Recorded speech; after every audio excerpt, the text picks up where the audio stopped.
Hello students, welcome to wait for job. আজকে তোমাদের জন্য আবার একটা বিশেষ ক্লাস নিয়ে চলে এসেছি। তোমরা এরকম ক্লাস প্রিভিয়াসলি করেছো এবং অনেক বেশি কমেন্ট করেছো, শেয়ার করেছো। এই ক্লাসগুলো তোমাদের অনেক বেশি পছন্দ হয়েছে। সেই কারণে তোমরা অনেক বেশি রিকোয়েস্ট করার কারণে আমরা এই ধরনের ক্লাস কিন্তু তোমাদের জন্য রেখেছি। যেখানে আমরা শুধু টপিক নয়, শুধুমাত্র এমসিকিউ নয়, যেখানে আমরা টপিক সম্পর্কেও আলোচনা করব, যেগুলো upcoming WBP, KP, PSC, SSC সমস্ত এক্সামের জন্য কিন্তু ভীষণ গুরুত্বপূর্ণ। তাহলে এই ক্লাসগুলো গুরুত্বপূর্ণ এই কারণে, কারণ এগুলো জেনারেলি পেড ব্যাচে হয়ে থাকে। তোমাদের জন্য ফ্রি ক্লাসেস অ্যাভেলেবেল রয়েছে অনলি ওয়েট ফর জবে। তাহলে চলো শুরু করা যাক আজকের টপিক। আজকে আমরা আলোচনা করব ইন্ডিয়ান হিস্ট্রির দ্বিতীয় গুরুত্বপূর্ণ সাম্রাজ্য, প্রথম অবশ্যই মৌর্য সাম্রাজ্য, দ্বিতীয় গুরুত্বপূর্ণ সাম্রাজ্য গুপ্ত সাম্রাজ্য সম্পর্কে। তো মৌর্য সাম্রাজ্যের পতনের দীর্ঘকাল পরে গুপ্তরা উত্তর ভারতে একটা বিরাট সাম্রাজ্য গঠন করে, যেটাকে ইতিহাসে স্বর্ণযুগ বা গোল্ডেন এজ বলা হয়ে থাকে। তো জেনারেলি এই গুপ্ত যারা ছিল তারা কিন্তু বৈশ্য সম্প্রদায়ভুক্ত ছিল। সেই কারণে এরা বৈষ্ণব বেসিক্যালি ছিল। তো এটাকে গোল্ডেন যুগ বলার একটা বড় কারণ, এই সময় প্রচুর স্বর্ণ মুদ্রা ইস্যু করা হয়েছিল এবং তার সাথে সাথে এই সময়ে আমাদের শিল্প, সাহিত্য, বিজ্ঞান, গণিত, জ্যোতিষবিদ্যায় কিন্তু অসংখ্য উন্নতি হয়েছিল। সেই কারণে এটাকে গোল্ডেন এজ বলা হয়ে থাকে। সেটাই দেখো লেখা রয়েছে। কারণ এই যুগে বিভিন্ন গুরুত্বপূর্ণ ব্যক্তিত্ব যেমন কালিদাস, আর্যভট্ট, বরাহমিহির এইসব ব্যক্তিত্বরা এই যুগেই ছিলেন, যার ফলে গুপ্ত যুগকে আমরা স্বর্ণযুগ বলে থাকি। তাছাড়া গুপ্ত যুগে গুরুত্বপূর্ণ যে ইউনিভার্সিটি নালন্দা বিশ্ববিদ্যালয় প্রতিষ্ঠিত হয়েছিল, যেটা ভারতের শিক্ষা ব্যবস্থাকে চূড়ান্ত জায়গায় নিয়ে গিয়েছিল। তো সেটা সম্পর্কে আমরা আলোচনা করব। তাহলে গুপ্ত সাম্রাজ্যের প্রতিষ্ঠা হয়েছিল আনুমানিক 275 খ্রিস্টাব্দ থেকে 550 খ্রিস্টাব্দ পর্যন্ত, যার প্রতিষ্ঠাতা ছিলেন শ্রীগুপ্ত। তো এই গুপ্তদের রাজধানী ছিল পাটলিপুত্রতে। এরা সাধারণত বৈষ্ণব হওয়ার কারণে এদের রাজকীয় প্রতীক ছিল গরুড়, যিনি রয়েছেন বিষ্ণুর বাহন।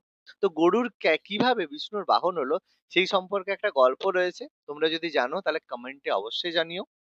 এরা মূলত হিন্দু ধর্মের অনুগামী ছিলেন। হিন্দুদের মধ্যে যে বৈষ্ণব রয়েছে, বৈষ্ণব ধর্মের অনুগামী ছিলেন, তবে বৌদ্ধ এবং জৈন ধর্মের প্রতিও তাদের সহনশীলতা দেখা যায়। সেই কারণে তাদের যে বিভিন্ন মানে বিভিন্ন যে স্থাপত্য থেকে শুরু করে বিভিন্ন শিক্ষা, সব জায়গায় তার প্রভাব লক্ষ্য করতে পারি। সরকারি ভাষা ছিল সংস্কৃত, কারণ বৈষ্ণবরা সংস্কৃত ভাষার বিশাল পৃষ্ঠপোষক ছিলেন। এই কারণে এই যুগে সংস্কৃত ভাষার কিন্তু চরম উন্নতি হয়েছিল। গুরুত্বপূর্ণ। তো এই যুগের প্রথম গুরুত্বপূর্ণ শাসক হিসেবে আমরা বলি প্রথম চন্দ্রগুপ্তকে। তো শ্রীগুপ্ত ছিলেন এই গুপ্তের প্রতিষ্ঠাতা।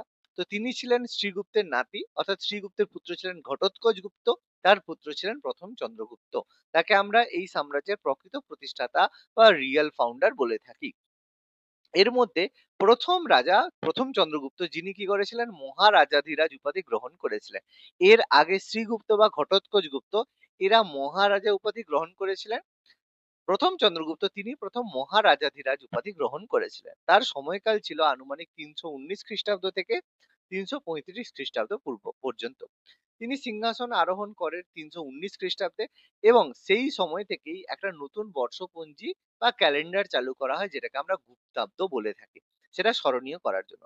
এছাড়া তিনি সাম্রাজ্য বিস্তারের জন্য সেই সময় তৎকালীন গুরুত্বপূর্ণ পলিটিক্যাল রাজনৈতিক যারা ট্রাইব ছিল, তারা হচ্ছে লিচ্ছবি। তারা ছিলেন বিশাল বেসিক্যালি বৈশালীর। তো বৈশালী লিচ্ছবিদের সঙ্গে লিচ্ছবি রাজকন্যা ছিল কুমারা দেবী, তার সঙ্গে তিনি বিবাহ করেন এবং লিচ্ছবিদের সহায়তা লাভ করেন, ফলে মগধের উপরে তার রাজনৈতিক প্রভাব বহুগুণ বৃদ্ধি পেয়েছিল। কারণ মগধের পলিটিক্সে বারবার আমরা দেখেছি লিচ্ছবিরা তাদের প্রভাব বিস্তার করেছে। এছাড়া তিনি কি করেছিলেন মুদ্রাতে, তার এবং তার রানী ছিলেন কুমারা দেবী, তার বিবাহ সংক্রান্ত ঘটনা নিয়ে একটা স্বর্ণ মুদ্রা রচনা করেছিলেন, যেটা ছিল কুমারা দেবী টাইপ মুদ্রা, যেটা তার বিবাহর ঘটনাটাকে স্মরণীয় করার জন্য মুদ্রা ইস্যু করেছিলেন। যার একদিকে ছিল তার ছবি, আর একদিকে হচ্ছে তার কিং এবং কুইন টাইপের মধ্যে ছবি ছিল, যার এক পিঠে লিচ্ছবিয়া কথাটি উল্লেখ ছিল। অর্থাৎ তিনি লিচ্ছবিদের যে বিভিন্ন সম্মান প্রদর্শন করেছিলেন, এটা বোঝা যায়। সেই সময় তার সাম্রাজ্য ছোট রাজ্য থেকে একটা শক্তিশালী সাম্রাজ্যে পরিণত হয় এবং মগধ, এলাহাবাদ এবং সাকেত মানে অযোধ্যা পর্যন্ত বিস্তৃত করেছিলেন তার সাম্রাজ্যকে। তবে তার সাম্রাজ্যকে আরো বড় এবং বিশাল করেছিলেন তার পুত্র সমুদ্রগুপ্ত। তিনি ছিলেন প্রথম চন্দ্রগুপ্ত এবং লিচ্ছবি রাজকুমারী কুমারা দেবীর পুত্র, সেই কারণে তাকে লিচ্ছবি দৌহিত্র বলা হয়ে থাকে। যেহেতু লিচ্ছবিদের নাতি ছিলেন সেই জন্য তাকে লিচ্ছবি দৌহিত্র বলা হয়। তিনি ছিলেন গুপ্ত বংশের শ্রেষ্ঠ সম্রাট। তার সময়কাল ছিল 335 খ্রিস্টাব্দ থেকে 375 খ্রিস্টাব্দ পর্যন্ত। সমুদ্রগুপ্তকে বলা হয় ভারতের নেপোলিয়ন, যেটা ঐতিহাসিক ভিনসেন্ট স্মিথ বলেছেন। যদিও এটা সমুদ্রগুপ্তের অপমান, কারণ নেপোলিয়ন এক কথায় সেই ধরনের কোনো গুরুত্বপূর্ণ শাসক বা ইম্পর্টেন্ট কেউ ছিলেন না। তারা সারা জীবনটা মিথ্যে দিয়েই ভর্তি ছিল। তো সেই কারণে সমুদ্রগুপ্তকে ভারতের নেপোলিয়ন বলাটা সেটা সমুদ্রগুপ্তের অপমান। বলা উচিত নেপোলিয়নকেও যদি ভারতের সমুদ্রগুপ্তের সাথে তুলনা করা হয়, তবুও সেখানেও সমুদ্রগুপ্তকে অপমান করা হয়। সমুদ্রগুপ্ত এতটাই মহান ছিলেন, নেপোলিয়নের মতো একজন নিম্ন মনস্ক ব্যক্তির সাথে তার তুলনা সাজে না। এছাড়া তার উপাধি ছিল কবিরাজ। তিনি বিখ্যাত শাসকের সাথে সাথে কবি হিসেবেও তার গুরুত্বপূর্ণ অবদান রেখেছেন। এছাড়া অশ্বমেধ পরাক্রম, তিনি অশ্বমেধ যজ্ঞ করেছিলেন। সর্বরাজছেত্রা, মানে সব রাজাদের উচ্ছেদকারী ছিলেন, এবং অপ্রতিরোধ, মানে যার যাকে কেউ রদ করতে পারে না, সেজন্য অপ্রতিরোধ বলা হয়ে থাকে। তার সম্পর্কে জানা যায় এলাহাবাদ প্রশস্তি বা প্রয়াগ প্রশস্তিতে, যেটা সমুদ্রগুপ্তের সভাকবি হরিসেন রচনা করেছিলেন সংস্কৃত ভাষায়, যেখান থেকে আমরা সমুদ্রগুপ্তের রাজ্য জয় এবং তার বীরত্বের কথা জানতে পারি। এটা এলাহাবাদে অশোক স্তম্ভের উপরে কিন্তু খোদাই করা রয়েছে। তো সমুদ্রগুপ্তের এই যে রাজ্য জয় নীতি সম্পর্কে, তিনি উত্তর ভারত এবং দক্ষিণ ভারত জয় করেছিলেন। দুটো জায়গায় তিনি দুটো ভিন্ন রকমের নীতি গ্রহণ করেছিলেন। উত্তর ভারত, যেটাকে আর্যাবর্ত বলা হয়, সেখানে তিনি 9 জন রাজাকে পরাজিত করেছিলেন এবং তাদেরকে সরাসরি সাম্রাজ্যভুক্ত করেছেন, যেটাকে আমরা দিগ্বিজয় নীতি বলি। কিন্তু দক্ষিণ ভারতে তিনি 12 জন রাজাকে পরাজিত করলেও তাদের রাজত্ব ফিরিয়ে দিয়েছিলেন মৌখিক আনুগত্য স্বীকার এবং কর প্রদানের বিনিময়ে, যেটাকে গ্রহণ এবং পরিমুখ্য নীতি বলা হয়ে থাকে। তার কারণ তিনি জানতেন যে দক্ষিণ ভারত সরাসরি শাসন করা তার পক্ষে সম্ভব নয়। সেই কারণে তিনি এখানে গ্রহণ এবং পরিমুখ্য নীতি গ্রহণ করেছিলেন। এছাড়া তিনি অশ্বমেধ যজ্ঞ করেছিলেন। যজ্ঞের পরে তিনি রাজ্য জয়ের পরে অশ্বমেধ যজ্ঞ করে সেখানে অশ্বমেধ টাই মুদ্রা প্রচলন করেন। তিনি বিখ্যাত শিল্প এবং সঙ্গীতের অনুগামী ছিলেন, এই জন্য স্বর্ণ মুদ্রায় তার বিনা বাদনরত অবস্থায় দেখা যায়। তিনি পরম বৈষ্ণব থাকলেও অন্য ধর্মের প্রতি শ্রদ্ধাশীল ছিলেন, সেই কারণে শ্রীলঙ্কার রাজা মেঘবর্মনকে তিনি গয়ায় বৌদ্ধ মঠ তৈরি করার অনুমতি দিয়েছিলেন। তার মুদ্রা 6 ধরনের মুদ্রা আমরা দেখতে পারি: ধনুর্ধরধারী, কুঠারধারী, ব্যাঘ্র নিহস্তা, বিনা বাদনরত, অশ্বমেধ এবং রাজদণ্ডকারী। অর্থাৎ এই কারণে তিনি গুপ্ত সাম্রাজ্যের সবচেয়ে শ্রেষ্ঠ শাসক। তো গুপ্ত সাম্রাজ্যকে অনেক বড় সাম্রাজ্যে পরিণত করেছিলেন অবশ্যই সমুদ্রগুপ্ত, কিন্তু সেই সাম্রাজ্যকে মহান থেকে মহানতম বলে বানিয়েছিলেন তার পুত্র দ্বিতীয় চন্দ্রগুপ্ত বা বিক্রমাদিত্য।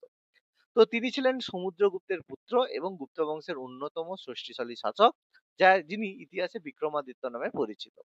তো 375 খ্রিস্টাব্দ থেকে 415 খ্রিস্টাব্দ পর্যন্ত তিনি তার শাসনকাল ছিল, যার উপাধি ছিল বিক্রমাদিত্য। এছাড়া তিনি শক রাজাদের পরাজিত করার পরে শকারি উপাধি গ্রহণ করেন। এছাড়া তার উপাধির মধ্যে সহসাংখ্য, দেবগুপ্ত এবং দেবরাজ উপাধি ছিল। এখানে একটু জানিয়ে দিই যে সমুদ্রগুপ্তের পরে কিন্তু দ্বিতীয় চন্দ্রগুপ্ত সিংহাসনে বসেননি। সিংহাসনে বসেছিলেন তার জ্যেষ্ঠ ভ্রাতা রামগুপ্ত। কিন্তু রামগুপ্ত যখন সিংহাসনে বসেন, তখন ভারতে আক্রমণ করেছিল শক রাজা তৃতীয় রুদ্রসিংহ। তো তিনি আক্রমণ করেন এবং গুপ্ত বংশের শাসক রামগুপ্তকে পরাজিত করেন এবং তার স্ত্রী ধ্রুব দেবীকে সেখান থেকে অপহরণ করে নিয়ে যান। এবং সেই অপমান সহ্য করতে না পেরে দ্বিতীয় চন্দ্রগুপ্ত কি করেন, তৃতীয় রুদ্রসিংহকে পরাজিত করে হত্যা করেন এবং ধ্রুব দেবীকে সেখান থেকে উদ্ধার করে তার দাদা রামগুপ্তকে হত্যা করে নিজে সিংহাসনে বসেন। তো এই ঘটনার মাধ্যমে তিনি কিন্তু পরবর্তী শাসক হন। তো সমুদ্রগুপ্তের পরে রামগুপ্ত সিংহাসনে বসেছিলেন, যিনি কিন্তু একমাত্র শাসক যিনি তামার কয়েন ইস্যু করেছিলেন। তো সেটা আমাদের ইতিহাসে গুপ্ত সাম্রাজ্যে তাকে মেনশন করা হয় না, কারণ তিনি এক কথায় বলা হয় কুলাঙ্গার শাসক ছিলেন। তো এই ঘটনাটাকে স্মরণীয় করার জন্য আমাদের রূপ মুদ্রা বা রূপার কয়েন ইস্যু করা হয়েছিল। এটা আমাদের মনে রাখতে হবে। সেই কারণে তাকে শকারি বলা হয়ে থাকে। তিনি শকদেরকে যিনি পরাজিত করেছেন। এছাড়া তার সময়ে তার রাজত্বকালে এসেছিল চীনা পরিব্রাজক ফাহিয়েন, যার ভ্রমণ বৃত্তান্ত ছিল ফো কুয়োকি, যেখান থেকে আমরা জানতে পারি দ্বিতীয় চন্দ্রগুপ্ত সম্পর্কে।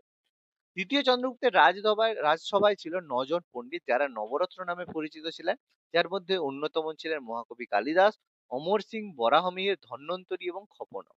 এই নবরত্নের সভা দ্বিতীয় চন্দ্রগুপ্তের যে সেকেন্ড ক্যাপিটাল উজ্জয়িনীতে, সেখানে কিন্তু বসতো।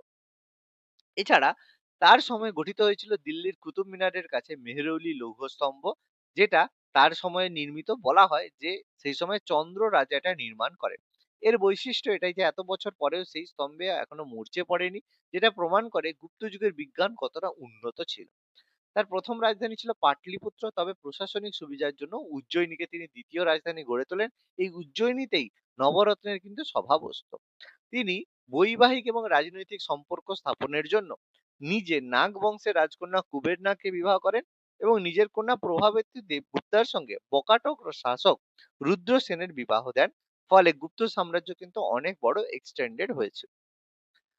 তারপরে সিংহাসনে বসেছিলেন তার পুত্র কুমারগুপ্ত।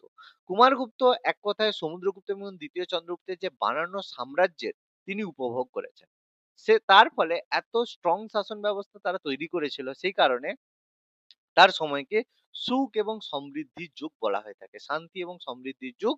কারণ তাকে সেভাবে কোনো রকমের যুদ্ধ করতে হয়নি, এত ভালো শাসন ব্যবস্থা গঠিত হয়েছিল, সেই কারণে তিনি অ্যাকচুয়ালি এটাকে সম্পূর্ণ এনজয় করতে পেরেছেন। তো তিনি দ্বিতীয় চন্দ্রগুপ্ত এবং ধ্রুব দেবীর পুত্র ছিলেন। তার সময় ছিল 415 খ্রিস্টাব্দ থেকে 455 খ্রিস্টাব্দ পর্যন্ত। তার উপাধি হচ্ছে মহেন্দ্রাদিত্য, এছাড়া শ্রী মহেন্দ্র এবং অশ্বমেধ মহেন্দ্র।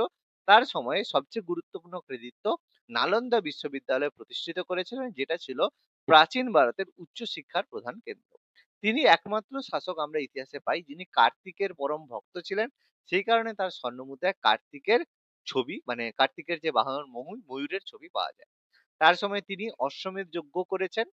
এছাড়া তার মুদ্রা, একাধিক মুদ্রা তার সময়ে পাওয়া গেছে, যার মধ্যে বিলসাৎ লিপি, দামোদর তাম্রশাসন, মান্দাসর শিলালিপি গুরুত্বপূর্ণ ছিল।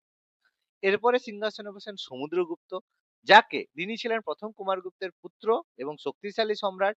তার সময় ছিল সবচেয়ে চরম সংকট, কারণ সেই সময় ভারত আক্রমণ করেছিল হুনরা। তিনি হুনদের পরাজিত করে বিদেশি আক্রমণ থেকে রক্ষা করেছিলেন বলে রমেশচন্দ্র মজুমদার তাকে ভারতের রক্ষাকারী বলে উল্লেখ করেছেন।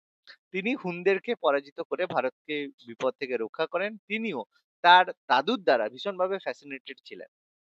অর্থাৎ তিনি দ্বিতীয় চন্দ্রগুপ্ত বা বিক্রমাদিত্যের বড় ফ্যান ছিলেন এবং দাদুকে ভীষণভাবে ফলো করতেন বলে তিনিও তার দাদুর মতো বিক্রমাদিত্য উপাধি গ্রহণ করেছিলেন। এছাড়া অন্য উপাধি ছিল ক্রমাদিত্য, দেবরাজ এবং শক্রপম।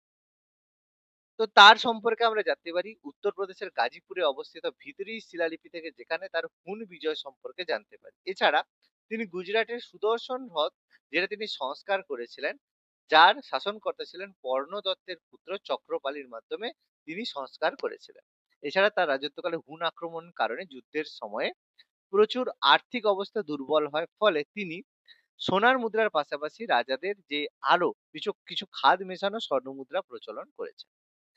তাহলে আজকের ক্লাসটা কেমন লাগলো তোমরা অবশ্যই কমেন্ট করে জানিও, এবং এই ধরনের ক্লাস যদি তোমাদের প্রচন্ড বেশি গুরুত্বপূর্ণ মনে হয়, তাহলে যত বেশি তোমরা কমেন্ট করে জানাবে যে এই ধরনের ক্লাস তোমরা পেতে চাও, তাহলে আমরা তত বেশি ভালো ক্লাস অ্যাভেলেবেল করব তোমাদের জন্য।